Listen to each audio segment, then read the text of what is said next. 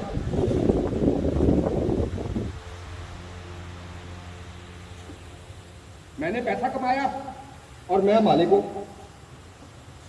خرچ میں مجھے آزادی ہے، میں جیسے چاہوں خرچ کروں، جو چاہے کروں، کسی کو تو کوئی مسئلہ نہیں ہے نا۔ پیسہ میں نے کمایا، اور یہ بات آپ کو عام اکثر سنے ہو، کہتے ہیں مولوی صاحب تانوں کی ہو گیا، جو مولوی صاحب تانوں کی ہو گیا، جو میرا دل کرتا ہے، جو میں پیسے کمائے نے تانوں کی مسئلہ ہے، شادی پہ میں خرچہ کر رہا ہوں، تمہیں کیا تکلیف ہے؟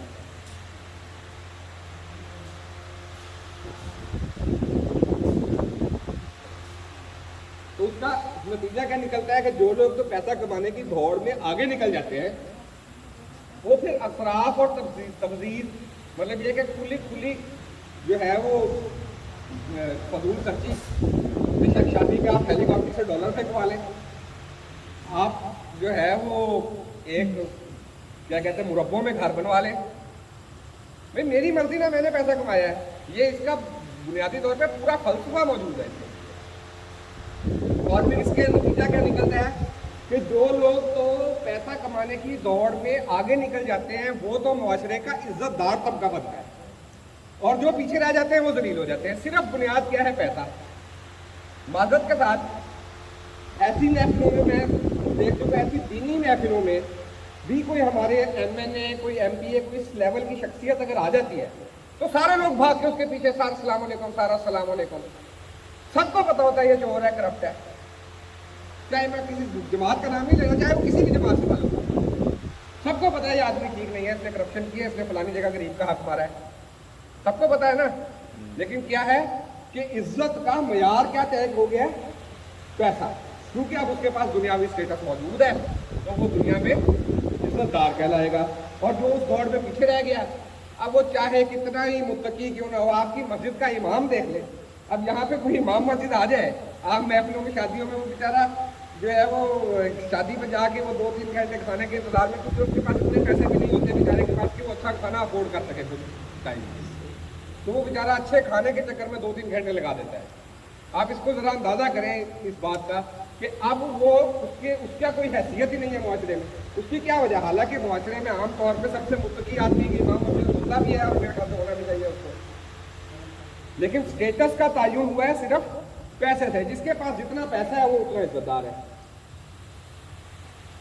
جس کے نتیجے میں پھر کیا ہوتا ہے, ایک طبقاتی تفریق جنم لیتی ہے. ایک جو ہے وہ ڈسٹریبیوشن آف ویلتھ میں ایک بہت زیادہ فرق آ جاتا ہے. میں آپ کو بڑے ہی جو ہے وہ اعتماد کے ساتھ, بڑے ہی ذمہ داری سے یہ کہتا ہوں کہ آج ہم میں سے جتنے لوگ بیٹھے ہیں, مجھے بڑی ہی امید ہے کہ ہم وہ خوراک افورڈ نہیں کر سکتے. ہم سب میں سے شاید کوئی کر سکتا ہو تو اللہ ماشاء اللہ وہ خوراک افورڈ نہیں کر سکتے جو نواز شریف, عمران خان یا زرداری صاحب کے کتے کو میسر. یہ بہت سخت بات ہے, اگر شاید آپ کو بری لگے, لیکن یہ بات بڑی حقیقت ہے کہ جو ان کے کتوں کو سہولیات میسر ہے نا, شاید ہم میں سے آج بہت سارے لوگ افورڈ نہیں کرتے. اس کو ذرا گراؤنڈ ریئلٹیز پہ آپ ذرا اس کو ذرا تجزیہ کریں. ہم ان کے لیے جان دینے کے لیے تیار ہیں, بندے مارنے کے لیے تیار ہو جاتے ہیں, لیکن ایک دفعہ ذرا تصور کریں کہ یہ طبقاتی تفریق اس نظام کی وجہ سے جنم لیتی ہے. اس کی وجہ سے پھر نفرت. اب ایک غریب آدمی ہے, میں نے اپنی شادی پہ, اپنے بیٹے کی شادی پہ ہیلی کاپٹروں سے ڈالروں کی بارش کروا دی ہے, اور میرے گھر میں جو ڈرائیور ہے اس کی بیٹی بیچاری بیٹھی ہے, اس کی ایک عرصہ دراز سے شادی نہیں ہو رہی. اب اس ڈرائیور کا تو دل کرے گا نا کہ میں اس مالک کے کپڑے پھاڑ دوں, میں اس کو قتل کر کے رکھ دوں. تو اس کی وجہ سے جو ہے وہ معاشرے میں ایک نفرت کی کیفیت پیدا ہوتی ہے, اور جو نفرت آج ہم دیکھ رہے ہیں کہ ہر آدمی دوسرے کو دوسرے پہ لگا رہا ہے. آج ہمارے معاشرے میں ہر جگہ بے سکونی ہے, تو اس کی یہ جو ہے بڑی وجہ جو ہے وہ ڈسٹریبیوشن آف ویلتھ ہے, یہ دولت کی تقسیم ہے. اور اس کے بعد پھر سرمایہ داری. آپ انویسٹمنٹ کریں ود آؤٹ اینی رسک, بغیر کسی بھی رسک کے اور بغیر ہی کسی محنت کے آپ کے پیسے ڈبل ٹرپل ہوتے جا رہے ہیں. اس کو ملٹی پلائر لگا ہوا ہے, کمپاؤنڈ انٹرسٹ آپ کو ملتا جا رہا ہے, آپ امیر سے امیر ہوتے جا رہے ہیں. اور ایک مزدور جو ہے وہ بیچارہ صبح سے لے کے رات تک محنت کر کے اس کے لیے جو ہے وہ روٹی کے پیسے جو پورے نہیں ہو رہے, وہ ایک جو ہے وہ, اگر آپ کبھی غلہ منڈی میں چلے جائیں تو جو آڑتی ہے کے پاس سارا دن گندم کی بوری ڈھوتا ہے نا, آٹے کی بوری ڈھوتا ہے, اس بیچارے کے پاس شام کو اتنا آٹا نہیں ہوتا کہ وہ اپنے بچوں کے لیے روٹی لے کے جائے, جس نے سارا دن آٹے کی بوری ڈھوئی. تو یہ سرمایہ دارانی نظام کی خباثت ہے. اس کے لیے جوا جو ہے وہ سود, یہ ساری چیزیں اس کی پروٹیکشن میں ایک پورا بینکنگ کا سسٹم کھڑا کیا گیا ہے, پرائز بونڈ کے ذریعے, پھر پرائز بونڈ کے آگے پھر اس کی پرچی سسٹم کے ذریعے, اور اب تو بڑا لیگلائز وے میں, بڑا سوفسٹیکیٹڈ وے میں جو ہے وہ جوئے کا کام چل رہا ہے دنیا میں, اور بڑا عام آپ کو معاشرے میں مل جائے گی یہ چیزیں. اور پھر اس کا نتیجہ کیا نکلتا ہے کہ امیر دن بعد دن امیر سے امیر تر ہوتا جا رہا ہے, اور غریب جو ہے وہ غریب سے غریب تر ہوتا جا رہا ہے. لیونگ سٹیٹس کا اتنا فرق آ جاتا ہے, میں نے آپ کو پہلے بھی بتا دیا. ایک آپ کو اور مثال سے سمجھا دیتا ہوں. آپ صرف اس بات کو دیکھیں کہ ہمارے جتنے بھی حکمران ہیں وہ حکومت کے اندر ہوں یا باہر ہوں, ان کے بزنسز کو, ان کے پیسوں کو ملٹی پلائر لگا ہوا ہے, وہ لگاتار بڑھتے جا رہے ہیں. آج جتنے لوگ یہاں پہ 20, 30, 40, 50 لوگ جتنے بھی موجود ہیں یہاں پہ لوگ, اگر یہ اپنے سارے پیسے اکٹھے کر لیں نا, تو میں بڑی ہی گارنٹی کے ساتھ کہہ سکتا ہوں کہ آپ ایک جاتی عمرہ, ایک بنی گالا یا ایک بلاول ہاؤس نہیں خرید سکتے. ایک کیا, میرے خیال سے آدھا بھی نہیں خرید سکتے. ان سب کا لیونگ اسٹیٹس دیکھیں. وہ ہمیں تو لڑوا رہے ہیں سارے, ایک دوسرے کو برا بھلا کہہ رہے ہیں, اور ہمارے درمیان نفرتوں کو ایسے پھیلا رہے ہیں, لیکن اندازہ کریں ذرا اس چیز کا کہ وہ خود آپس میں سارے رہنے میں اس بات پہ متفق ہے کہ ہم نے جو ہے وہ زندگی پوری لگژری میں گزارنا ہے. ہماری لگژری بالکل ڈسٹرب نہیں ہونی چاہیے.